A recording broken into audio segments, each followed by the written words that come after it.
Evening. This is Carla from the Ministry for English Literacy.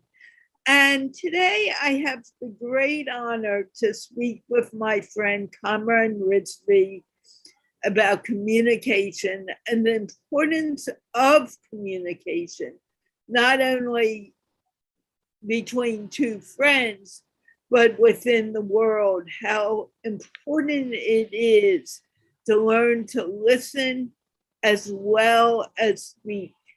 And this is something if governments would begin doing, war could be totally taken out of the picture. Having said that, I want to remind you that this show, like all of my shows, is sponsored by the Institute of Peace, which is an online organization promoting peace one conversation at a time. And Kamran, welcome. So happy to have you. Can you please introduce yourself? Thank you, Carla, for having me. Thank you, Carla, for having me. As you know, I have been working in the field of learning and development, organization development in Pakistan since 1991, almost, in fact, 30 years exactly. And prior to that, I was in international banking. I was based in the UK, in London in particular, and started my banking career in the Middle East. The interesting part about my banking career was the cross-cultural mix that I was exposed to. There were 98 nationalities, and the bank was spread across 72 countries, had several offices, 14,000 employees. So my exposure to cross-cultural realities was largely obtained from this institution. And then when I came to Pakistan, I quite by chance got into this learning and development field. And I must say that at the heart of success in life, and success as everyone can define it in their own way, it's a very subjective term. Success can be had, health, respect, happiness. If these are the three primary concerns, goals, aspirations that we have, then these are had through communication. And the quality of our communication is the quality of our life. So there you go. I mean, this is my brief background. I work with the academia, with the corporate sector, voluntary sector, government agencies, in fact, with people all across, nonprofits as well as commercial enterprises. And it is a very satisfying experience to be working with the young and the not so young. Well, I know I am thrilled to be able to work with you at least once a week. Yes. Because it's just such a joy to listen to you talk and listen to your insights. Now, we are talking about education today, and we're talking more about English literacy. And I'd like your thoughts on the importance of English literacy, not only in Pakistan, but throughout the world. Yes. And by the way, I'm curious, were you born in UK or are you originally from Pakistan? I was born in Pakistan. I was born in Karachi, to be precise, and lived 20 years in the UK. And most of my early life has been traveling because my dad was in an airline, which is famously known as PIA, Pakistan International Airlines, in the early years. So I changed 11 schools and 5 cities in the space of till I reached high school. Can you imagine? And that really broke any notion of a comfort zone for me. And the world became my oyster as a result, the only barrier being language. And I have found that English has given me access to many cultures. Even though I don't speak a lot of languages, I mean, German, French is somewhere in my subconscious because I was in Geneva when I was very, very young. I was, I think, 3 or 4 years old. And I'm told at that time, my French was the best, English was second, and Urdu, which is the Pakistan's national language, was very weak. And today, I'm sure French is filed away somewhere in my subconscious. And if I go through some immersion technique in France and Paris in particular, I'm sure within 3 months, it'll be flowing out of me. So that file has to be unlocked. But English language really helped me connect with a lot of people, because I do know that when you look at statistics from March 2021, you'll discover that English is the most commonly spoken language in the world.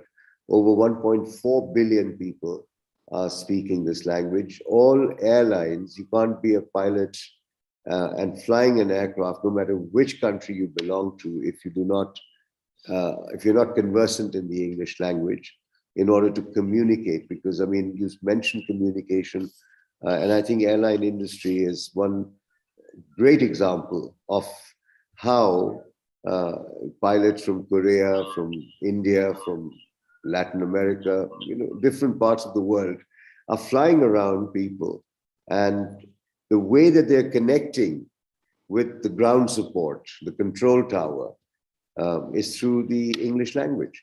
And yes, 1.4 billion speak English, but coming close is the Mandarin Chinese. That's about 1.1 from what I gather. Hindi is the third most spoken language, about 600 million. And other languages like French, for example, 250 million, Urdu, about 220. So the real peak is English. And I find English is convenient for me. I speak it, but it also gives access. And I feel languages are very important to connect with your own history. So while I support English as a global language, I also encourage people to be very good in their local language as well, which is very much to do with the origins. Because if we lose sight of our histories, then the edifice that we erect on top would be very weak. So the way we can connect with our roots is through our local language. And connecting at a national level is through our national language. United States, for example, is an interesting phenomena. English is not an officially recognized language for the US, yet it is spoken by the majority, and close second is the Spanish language. Spanish is very, very common and spoken across the world. In fact, if I get my stats right, let me see. Spanish, I didn't even mention that at the start somehow. Spanish is 543 million, close after Hindi. That's right. Wow. That's extremely fascinating. And of course, I expect you to come up with all these statistics. Oh. I didn't know that English was not considered the official language of the United States. It is not, no, it is not officially documented anywhere that that English is America's official language. That's interesting. I'll share the website with you. That's fascinating. I never knew that until just now. Like yes. Always, you bring out thoughts that I never knew or never even considered. Now, one of the things that we were talking about briefly before the show is that communication is so very, very important. And communication includes two things: one, speaking, and two, listening. And many people speak, but they don't listen. Can you elaborate? We were having a wonderful conversation about it. And I'd like to know more of what you have to say on this point? Yeah. I mean, first, I think it's important to define what communication is. And some people would narrow it down to speaking and listening, whereas it's really an exchange of meanings. And if I say something and that meaning that I had intended does not reach you, it means that I have failed in my communication. So it requires me to speak, but it also requires me to be very cognizant of the listener.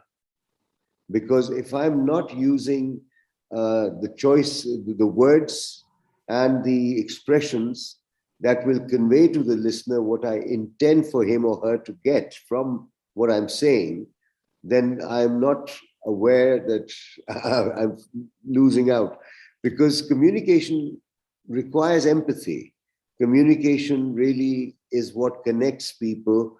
And I'll give you an example that if I want in life, or if our audience wants to enjoy health, happiness, and respect, these are three universal desires everyone has, implicit or explicit: health, happiness, and respect. The source of health, happiness, and respect is relationships. The kind of relationships we enjoy with our family, our colleagues, our friends, and in our society, and with our own selves. Relationship with self is so important too. Now, relationship implies that there is communication going on. Without communication, there are no relationships. Without no relationships, we lose out on health and happiness and respect, because all of these are dependent on relationships. So that is a context that I would like to look at communication from. And then it is not an objective process. Just because you said something doesn't necessarily mean that it was received in the way that you intended. And to think that, how is it I said thank you and the person is calling me ungrateful? I mean, so it just means that the person doesn't understand communication. People interpret things in their own unique way, and we need to be very aware of that. Plus, I mean, if you were to look at Oprah Winfrey was at one time the most influential woman in the United States of America based on her show.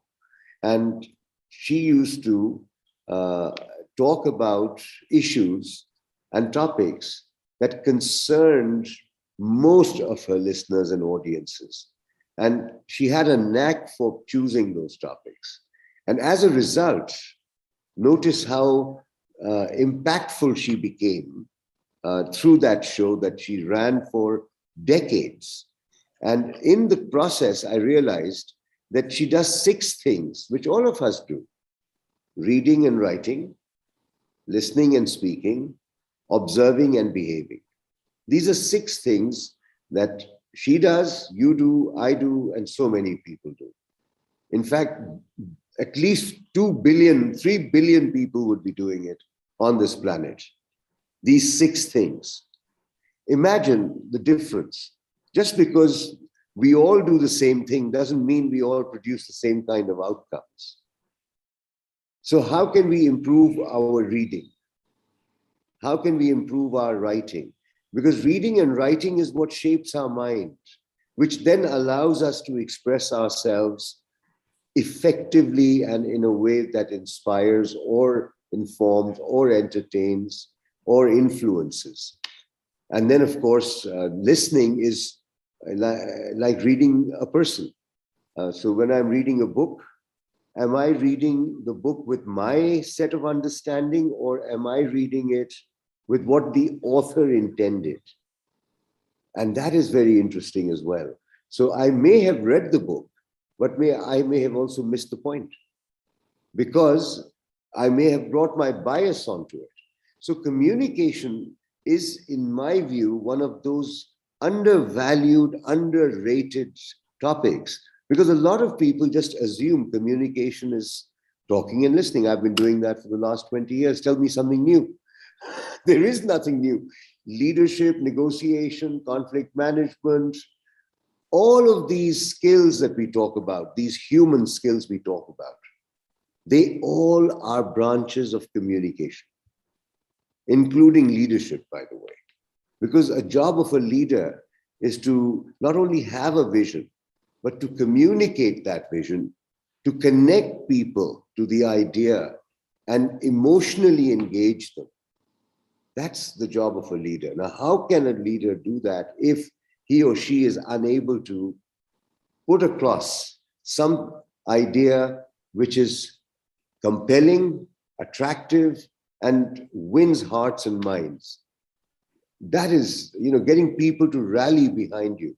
Hence, Nelson Mandela is cited as one of those heroic figures in history who brought a lot of sense to leadership. And notice that it's not the spoken word only. It is your body language. It's the unsaid, the unspoken. And as Jeff in our show, in your show, Mindfloor, often talks about vibrations. He talks about frequencies, energy. Now, that too is very much part of communication.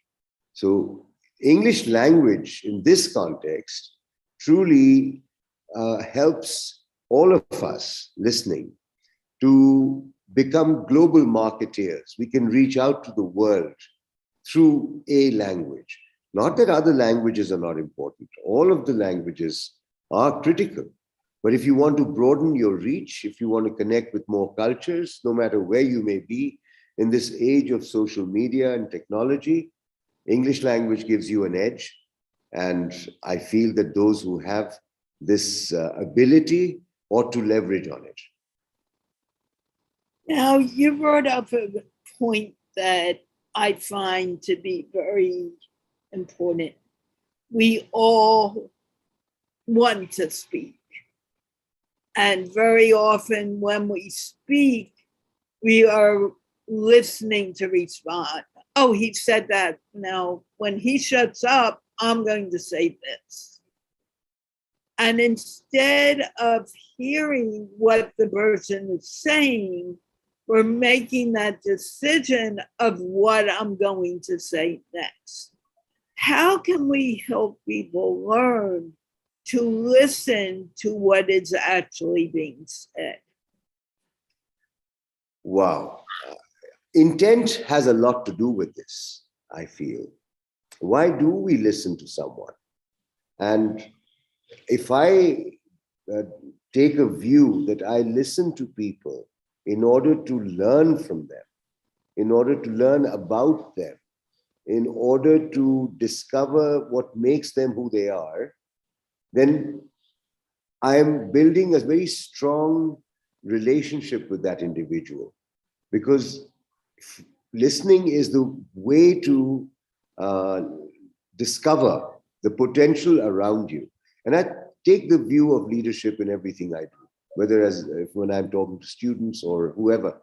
So leaders need to listen in order to make a strong connection with people, discover their potential, and at the same time, discover their strengths, and then position them to perform at their best.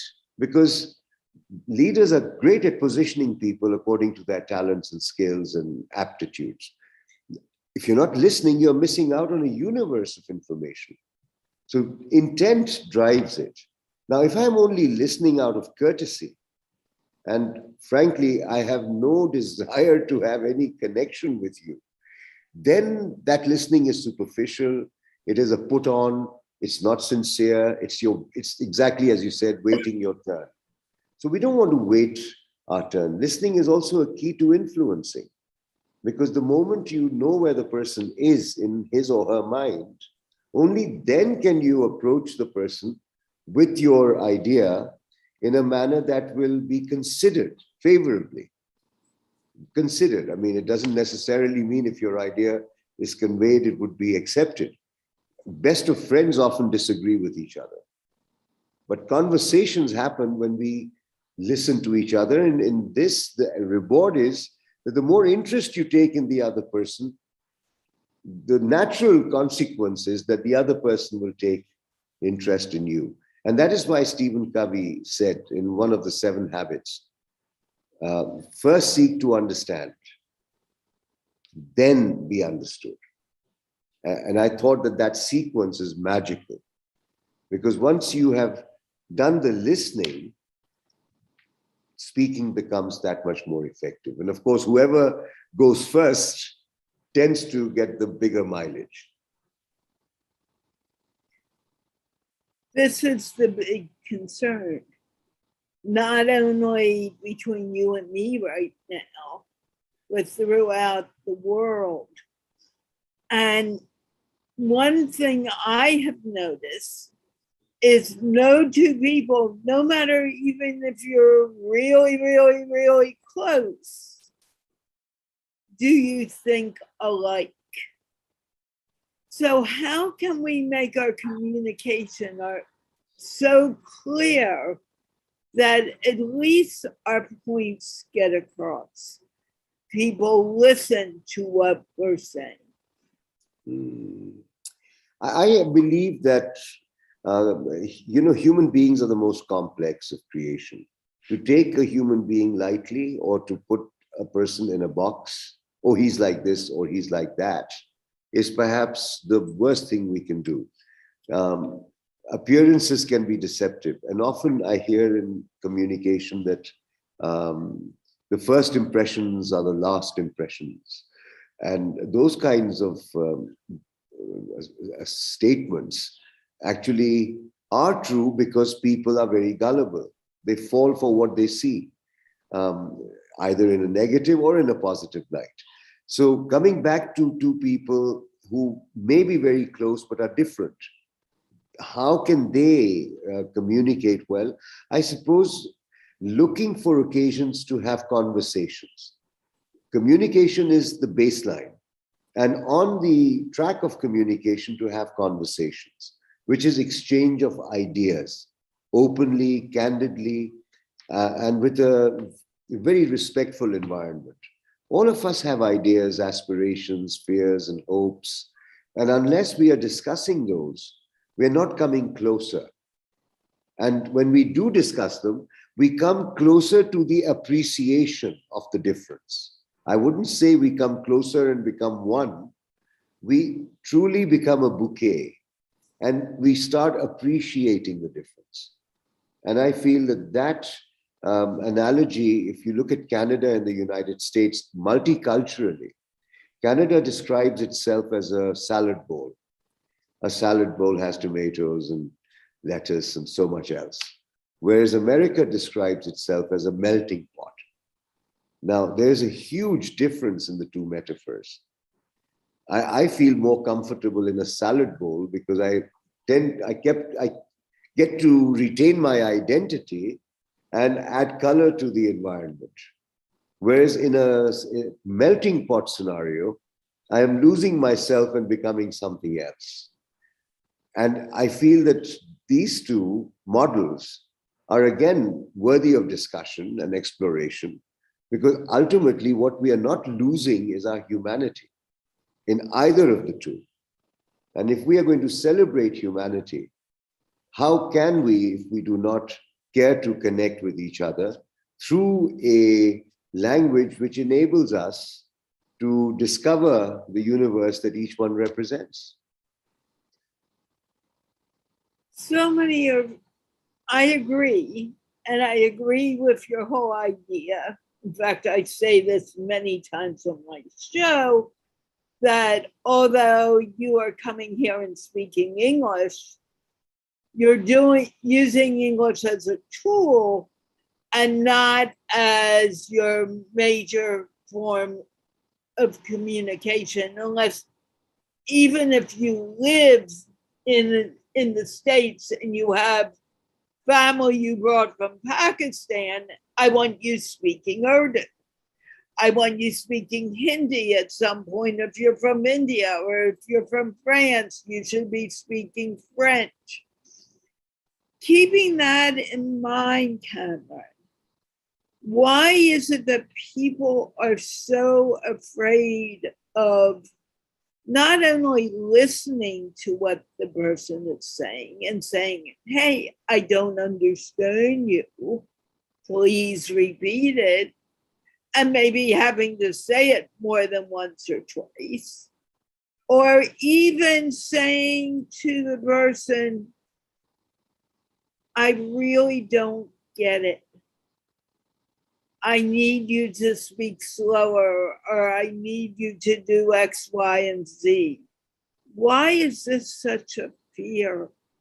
Or I want my child only speaking English because English is the language of the world. And I remember telling a parent, and I never saw him again, which was sad, but you can't only speak English. You need to have your culture where you've lived too.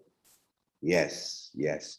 And definitely when you talk about this, I mean, what you're saying perhaps could be captured in barriers to communication.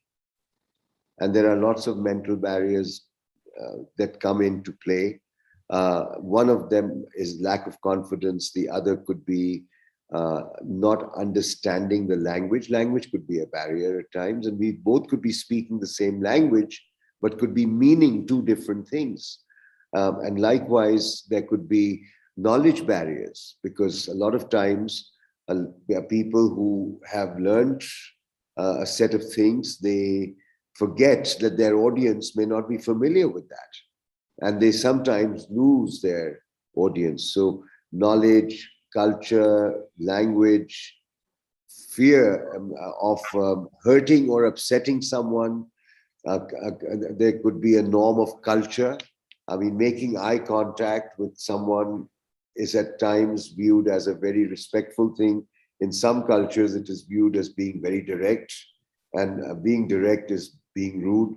So you need to have a slightly bowed gesture. So lots of other barriers come into play. And asking questions, for example, I mean, just take that one example. In some cultures, when kids ask questions, it is, wow, this kid is learning. And in other cultures, this kid is a rebel. Now, imagine how these things come into play. And it is important that in communication, we recognize those barriers and then mitigate them, address them, and discover how we can open up and come up with a very synergistic and a beautiful idea, because two minds are always better than one. And like you've heard in the common story that too many cooks spoil the broth. But when it comes to ideas, there are no too many. If you have 12 and you have an issue, get everyone on board and start brainstorming. And you get loads of ideas. And when those ideas come, from within them, you funnel out and come up with an innovation that helps millions of people around the world. So communication barriers, I feel, is what we need to address. And why people are afraid of speaking to others is because either they don't want to upset or hurt or be zapped or embarrassed. Because it is better, they've heard this oftentimes, the people who don't speak up. Hey, it's zip up, zip up. You don't have to open your mouth everywhere.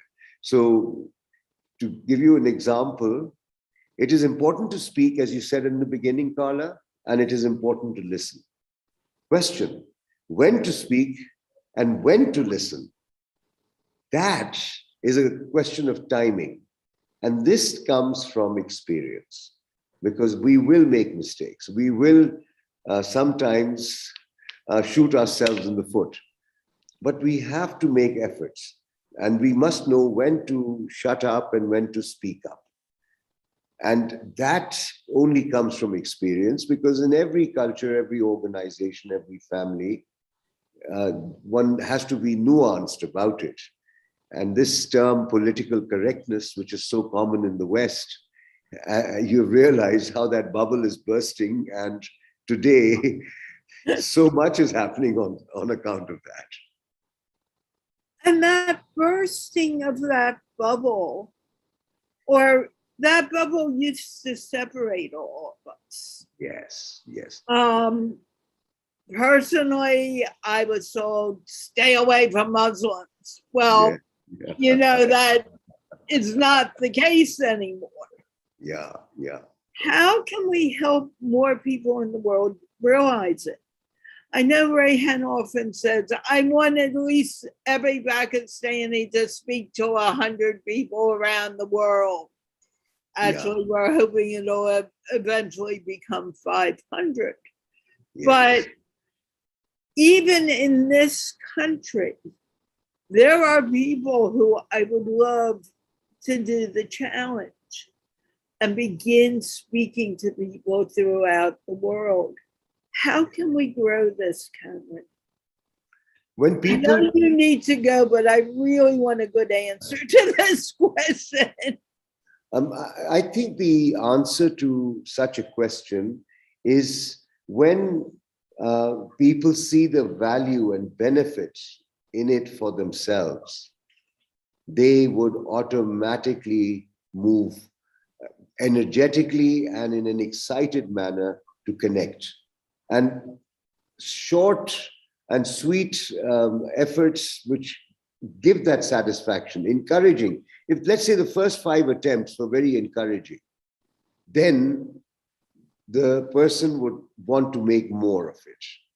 And if the early attempts were discouraging, like I get lots of requests, and I'm sure many of you do, and Carla, you must be getting requests. Ma'am, I want to interview you, or something of that nature.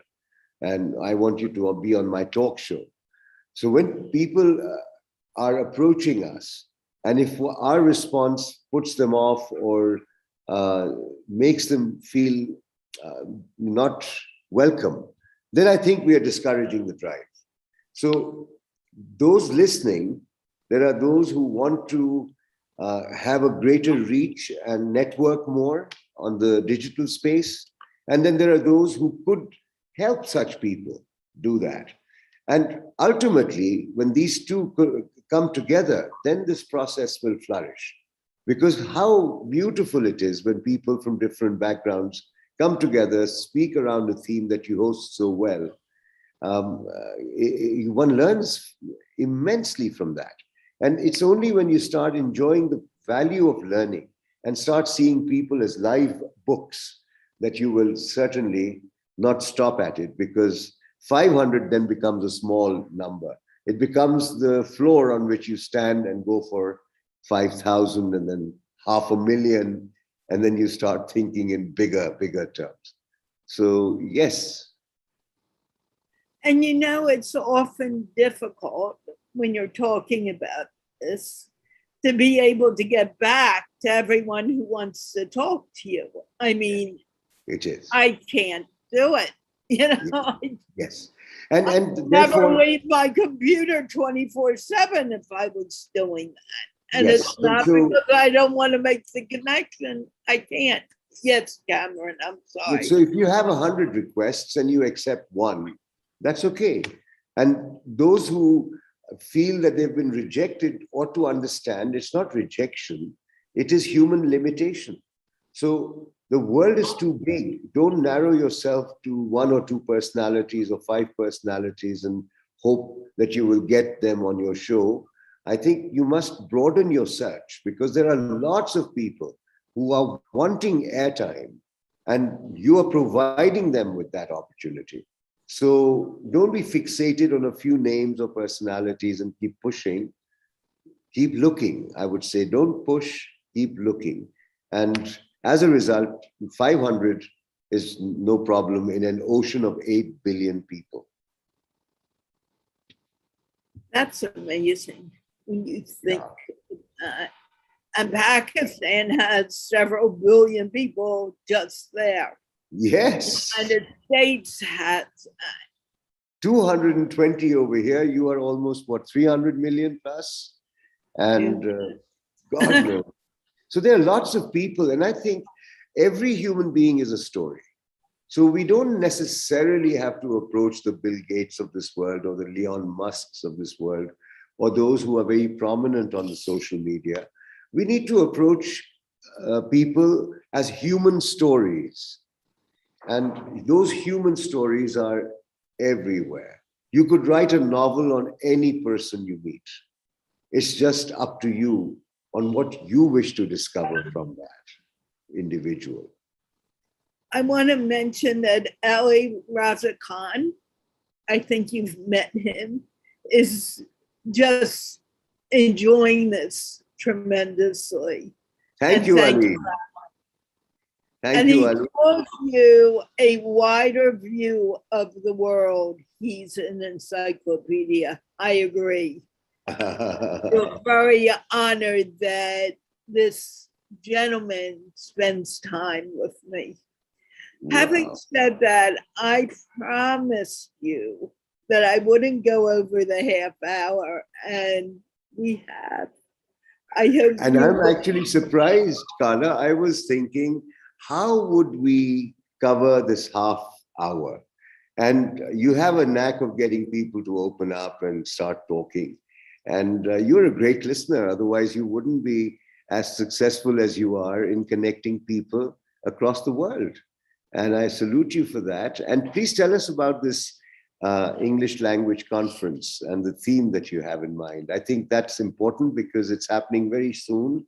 And you would like a lot of people to come on board so that they can gain insights from the speakers that you have lined up. People like Neville Gaunt and who else? Go ahead. Neville. Thank you, Kamran. I'm very excited about the conference because I have some really top speakers. In fact, Kamran, I didn't mention to you, but I'm mentioning it now. I have a woman coming to the conference who has a lot of experience in comprehension and teaching people how to learn to listen, who will be at the conference both days, talking about comprehension and the importance of it. I have you and Neville Gaunt and Amara Shah, all from Pakistan, who will be speaking about communication and the importance of it for themselves. I have another woman coming, Cynthia Stott, will be with us for the conference. And she will be speaking about communication and the importance of communication. An interesting thought when you think about promoting communication, even that word has different meanings for different people around the world. And sometimes when we communicate, although we personally may think we're being very communicative and very clear, anyone we're speaking to may not clearly understand what we're saying. We're going to be speaking about English literacy as spoken English because that's what I do. Written English is a whole other thing. Reading is a whole other thing. And people don't realize that reading and writing is much more difficult than speaking. And because of that, we're going to be talking about it. Because think about it, Kamran, you were speaking your native language way before you began reading, and then reading way before you began writing. And it's because it all comes in an order. And in most countries, you learn to read, you learn to write English, but you don't learn to speak. And that's the importance of this conference, which will be happening Sunday and Monday, November 7th and 8th at 8 to 10 p.m. Pakistan time and 11 a.m. to 1 p.m. New York Times.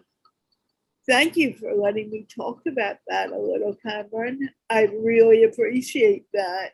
No, it was very necessary because I'm looking forward to it, and I would like that a lot of people can come online and follow the ideas and thoughts that people are sharing, particularly people with backgrounds that will enrich the listeners.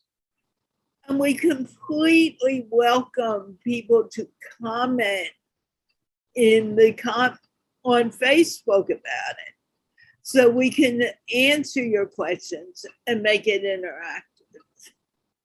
Thank you. So, thank you, Kamran. I appreciate it. Usually, when people ask me questions, I am told by people to gear it to the people who are my guests. But this was a very important question, and I felt that I needed to answer it. Thank you. Do you have any last words that you want to leave our audience with? Yes, I just want to repeat the central idea that communication is not an objective process. I want people to lock it in their heads, and this will make them very conscious of how to communicate, to whom to communicate, what to say, how to say it, when to say it, when to listen, when to speak. It's crucial. And the unsaid communicates much, much more than what our words can put across. Sometimes a tear can say everything. And one of our speakers is Ali Raza Khan, who also will be doing the timing to make sure that everyone gets to speak within the 2 hours. Oh, wonderful. So Wonderful. we're going, it goes from very young, from 14 to our age, and I'm not going to, but we'll have people of all ages and all backgrounds. Wonderful. Thank you. Thank you, Carla. Take care. God bless you. And I wish you loads of success. And see you on November the 7th. Okay. And Kamran, hang out for one moment. I promise only one moment. I want to remind people that this show was sponsored by the Institute of Peace, which is an online organization promoting peace. And Kamran, it is time to do the famous wave goodbye. Bye, everyone. See you at the conference. Yeah.